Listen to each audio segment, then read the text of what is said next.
On the night of December 6, 1991, Austin, Texas, was settling into what felt like an ordinary winter evening. The city was growing fast, full of energy, families, students, and small businesses that gave neighborhoods their sense of comfort. One such place was an I Can't Believe It's yogurt shop in Northwest Austin. It was a familiar stop for locals, a brightly lit dessert shop where teenagers worked part-time jobs, laughing behind the counter, serving customers, and dreaming about life beyond school. No one could have imagined that this ordinary place would soon become the center of one of the most haunting and controversial cases in American criminal history. That Friday night, three young girls were working at the yogurt shop. They were friends, classmates, daughters, teenagers, and young women with futures still unfolding. Closing shifts were routine. The girls cleaned machines, wiped counters, counted registers, and waited for the last customers to leave. There was nothing unusual about the evening. The shop closed shortly before midnight, just as it had countless times before.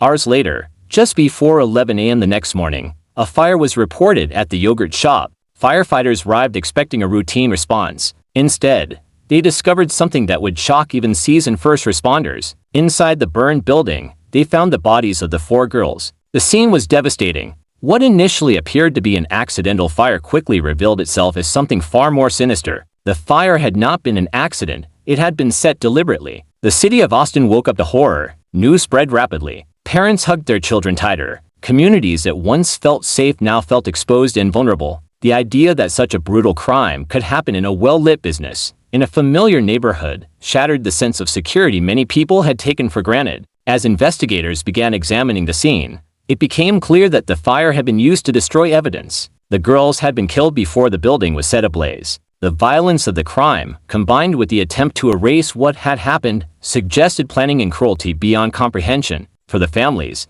there were no words to describe the loss. For young lives were gone, taken in a place meant to be harmless and joyful. The victims' families were thrust into a nightmare. Overnight, they became faces of grief on television screens, pleading for answers and justice. Each family struggled not only with the pain of loss but also with the public attention that followed. Vigils were held, churches filled, flowers covered sidewalks. Austin mourned together. Yet beneath the mourning was fear that whoever committed this crime was still out there. Law enforcement faced immense pressure from the very beginning. The scale of the crime demanded answers, and quickly. The public wanted reassurance. Politicians wanted results. The media followed every development closely, turning the case into a national story. Tips poured in, many conflicting, some promising, others misleading. Investigators worked around the clock, combing through physical evidence, witness statements, and possible motives. Despite the urgency, the case was incredibly complex. The fire had destroyed much of the evidence, making forensic work difficult.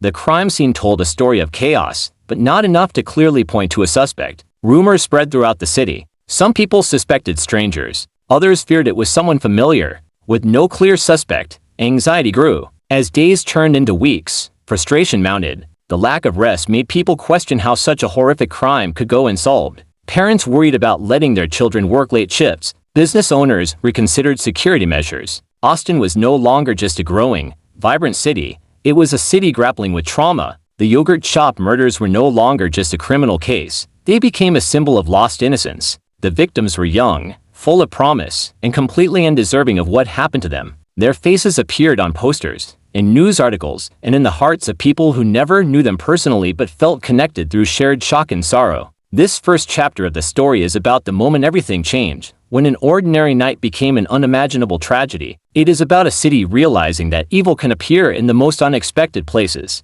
and it marks the beginning of a long, painful search for truth, accountability, and justice, a search that would stretch on for decades.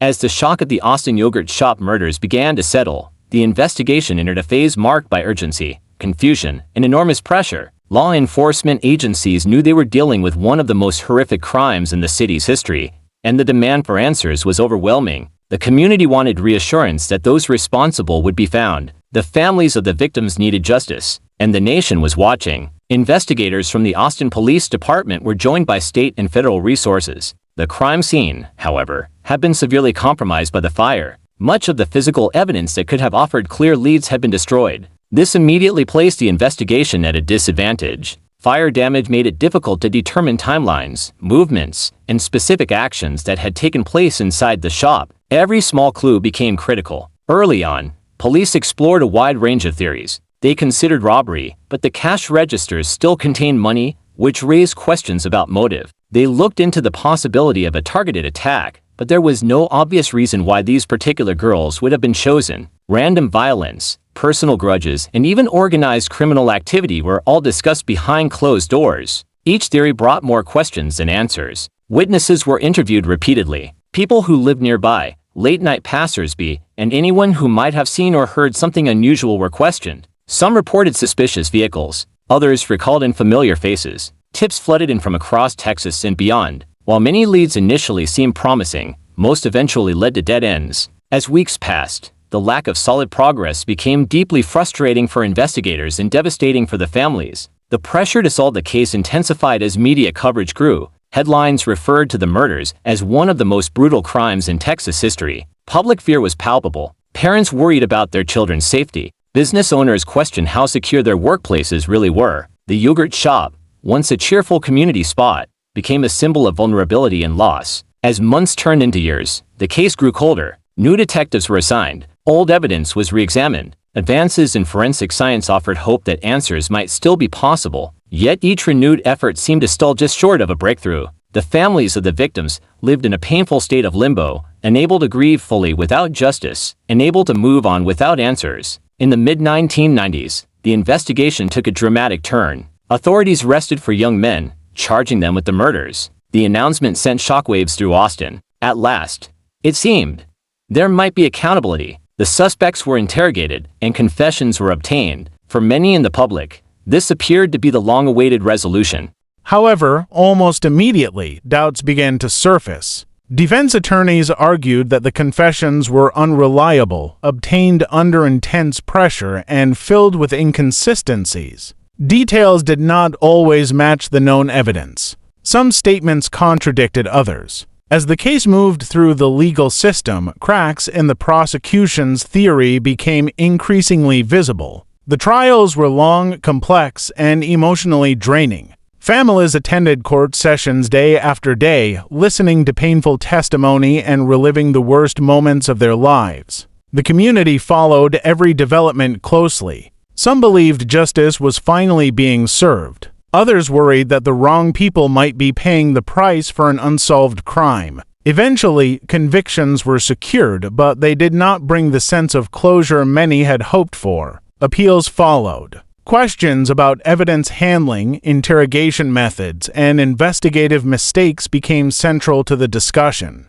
Years later, those convictions would be overturned, reopening old wounds and reigniting public debate. For the victims' families, this was another devastating blow. The promise of justice had slipped away once again. The case returned to an unresolved state, its answers buried beneath years of legal battles and unanswered questions. Trust in the system was shaken and frustration deepened. Chapter 2 of this story is about the struggle of investigators racing against time, families fighting for truth, and a city caught between hope and doubt. It reveals how even the most determined efforts can falter when evidence is lost and pressure overrides patience. Most of all, it underscores a painful reality. Finding the truth is not always straightforward, and justice is not always guaranteed. The Austin yogurt shop murders were no longer just a cold case. They were a cautionary tale about the limits of investigation, the dangers of rushing to conclusions, and the enduring pain left behind when certainty remains out of reach.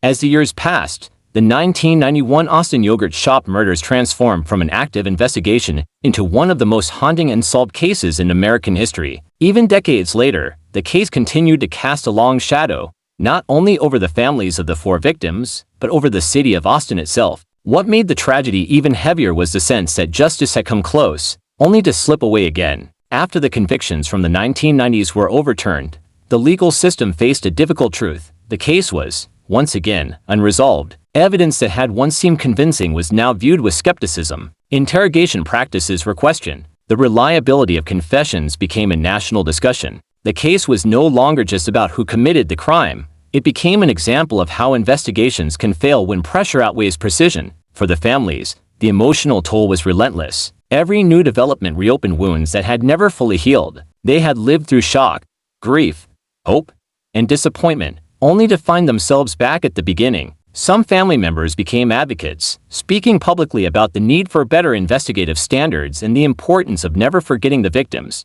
Others chose silence, carrying their pain privately. There was no right way to grieve something so vast and unresolved. Austin, meanwhile, continued to grow and change. New generations came of age, many unaware of the tragedy that had once shaken the city. Yet for longtime residents, the memory never faded. The yogurt shop location became a quiet reminder of how quickly normal life can be shattered. The case became part of the city's collective memory, a reminder that safety can never be taken for granted. Over the years, renewed efforts were made to find answers. DNA testing, improved analysis methods, and fresh reviews of case files offered new possibilities. Investigators revisited leads that had once been dismissed. Tips were re-examined. Witness statements were reviewed with modern perspectives. Still, progress was slow and uncertain. Public interest in true crime also played a role in keeping the case alive. Documentaries, podcasts, and long-form articles introduced the yogurt shop murders to a wider audience. These retellings brought renewed attention and, in some cases,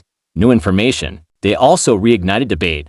Were the original suspects truly innocent? Was there someone else entirely who had never been identified, or had crucial evidence been lost forever in the fire? What made the case particularly painful was the sense that the victims had been forgotten in the noise of controversy. For young girls lost their lives. Yet discussions often focus more on legal failures than on who they were as people. Families and advocates worked hard to refocus attention on the victims themselves, their personalities, their dreams, and the futures they never had the chance to live. The case also influenced broader conversations about criminal justice reform. It became a reference point in discussions about wrongful convictions, false confessions, and the importance of protecting the integrity of investigations. Law enforcement agencies across the country studied the mistakes made in the case, using it as a lesson in how critical evidence handling and ethical interrogation truly are. Despite all this, one question has never been answered with certainty: who committed the murders? The lack of a definitive resolution continues to haunt everyone connected to the case. For the families, justice delayed feels like justice denied. For the community, the unanswered questions create a lingering sense of unease. And for the victims, the silence feels painfully unfair. Yet even in the absence of closure, the legacy of the Austin yogurt shop murders endures. The case reminds us of the human cost behind every headline and legal argument. It reminds us that victims are not statistics, and that justice is more than convictions. It is truth, accountability, and respect for the lives that were lost. Today, more than 30 years later, the hope remains that one day the full truth will come to light, that advancements in technology, renewed commitment, or a long-hidden confession might finally provide answers. Until then, the case stands as one of the most troubling unsolved crimes in modern American history. The final chapter of this story is not defined by resolution, but by remembrance. By refusing to forget the 4 young girls whose lives were taken, the families and the city of Austin continue to demand what has been missing for decades: truth. And in that demand lies the enduring power of their memory, a reminder that even when justice is delayed, the search for it must never stop.